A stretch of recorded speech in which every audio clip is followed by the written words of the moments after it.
where we're trying to break things down into tiny parts to understand them. We make bigger and bigger microscopes to peer into the atoms, and we're trying to like break everything into parts. We're trying to break knowledge into subjects so we can study things easier. We break organizations into departments so we can get them to functionally work, ostensibly better.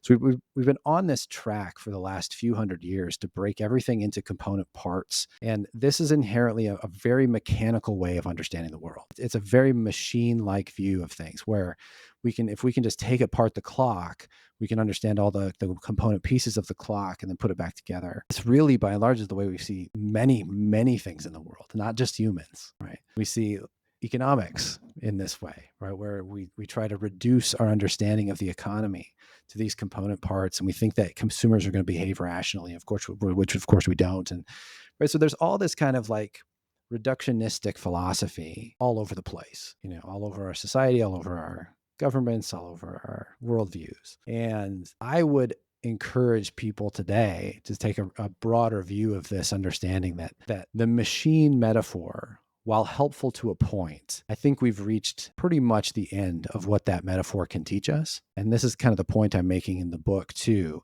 is that we need to move beyond a mechanistic metaphor. And so many people have, made this similar argument, in postmodern philosophy and whatever. But like, we've got to move to a more connected understanding. This is relativity, right? This is Einstein physics instead of Newtonian physics, right? This is interconnectedness and entanglements and quantum physics. Right. So this is where we need to go, is understanding the connectedness of things. And when organizations do this and they start to understand human beings, not as machines, but as whole beings with emotions and lives outside of work, things work better for them too. Basically, let's take a broader view of this idea where we've got this mechanical view of so many things.